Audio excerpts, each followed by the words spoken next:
Pemirsa, Google baru saja mempublikasikan hasil riset mengenai prospek ekonomi digital di kawasan Asia Tenggara di tahun 2019 yang menempatkan Indonesia sebagai negara yang mengalami pertumbuhan ekonomi digital paling tinggi di ASEAN.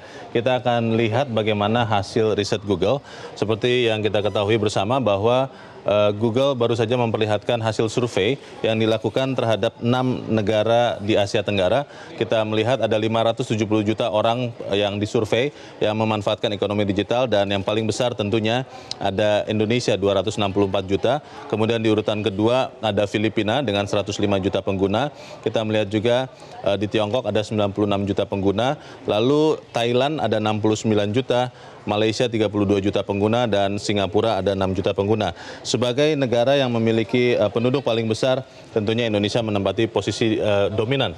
Kalau kita melihat apa yang paling banyak diuntungkan sektor usaha untuk menggunakan ekonomi digital, yang pertama menurut Google adalah e-commerce. E-commerce yang menjadi penggerak ekonomi paling besar di saat ini menurut hasil survei Google, dibagi atas marketplaces. Ada beberapa aplikasi yang saya yakin Anda juga sudah menggunakannya sehari-hari. Kemudian juga ada mall atau tempat perbelanjaan atau penjualan secara online. Di urutan kedua adalah media yang meliputi periklanan, kemudian games atau permainan internet. Ini ada beberapa games yang saya yakin juga Anda sebagian menggunakannya. Ada juga aplikasi video on demand untuk melihat gambar-gambar, dan kemudian music on demand. Di urutan ketiga justru adalah transportasi, terutama Anda di kota besar pasti sudah terbiasa menggunakannya. Ada transportasi online, kita sering menyebutnya taksi atau ojek daring. Kemudian juga ada jasa pengantaran makanan. Ada beberapa perusahaan yang cukup dominan di situ. Di urutan keempat adalah sektor usaha pariwisata.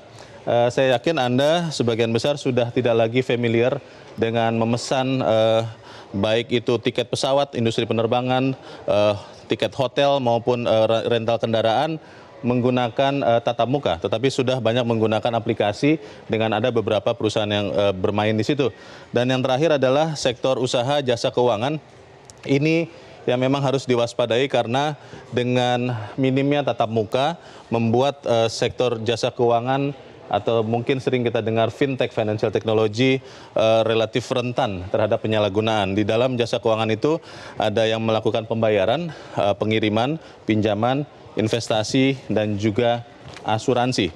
Kalau kita lihat ada sektor-sektor itu, maka ini adalah sesuatu yang ditopang dengan fakta bahwa pengguna internet di kawasan Asia Tenggara meningkat sangat signifikan.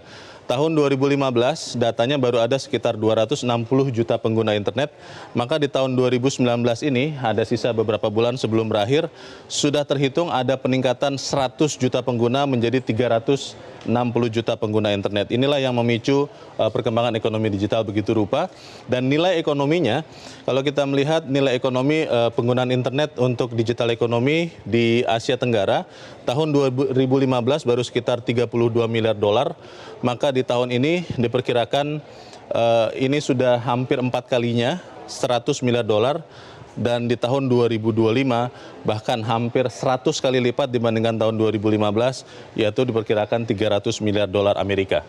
Kita melihat berikutnya apa yang membuat pertumbuhan ini cukup pesat. Di Indonesia adalah pertumbuhan ekonomi digital yang paling tinggi dibandingkan negara-negara yang disurvei oleh Google.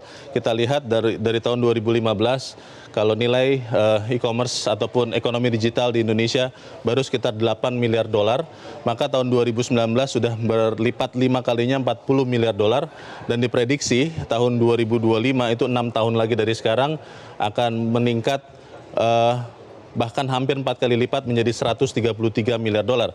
Sementara di urutan-urutan berikutnya kita melihat pertumbuhan yang pesat ada di Thailand, kita melihat di situ, kemudian juga ada di Tiongkok dan beberapa negara lain yang menyusul di belakangnya. Pertumbuhan pengguna internet aktif adalah satu faktor utama yang membuat kemudian ekonomi digital ini bertumbuh pesat. Data menunjukkan bahwa pengguna e-commerce tahun 2015 baru tercatat 49 juta pengguna, Di tahun 2015 sudah lebih dari 3 kali lipat ya, 150 juta pengguna.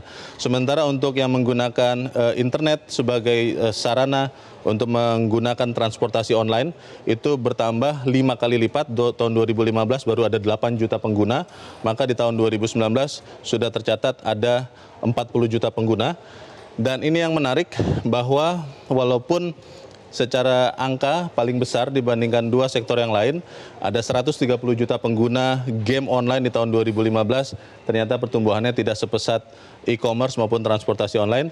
Di tahun 2019 hanya bertambah sekitar 50 juta atau ya kurang lebih hampir separuh dibandingkan 2015.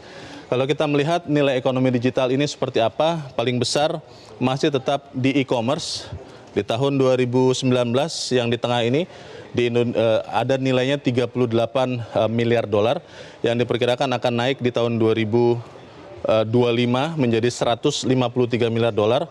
Di urutan kedua adalah online travel. Kita memesan perjalanan, kita memesan akomodasi lewat online travel.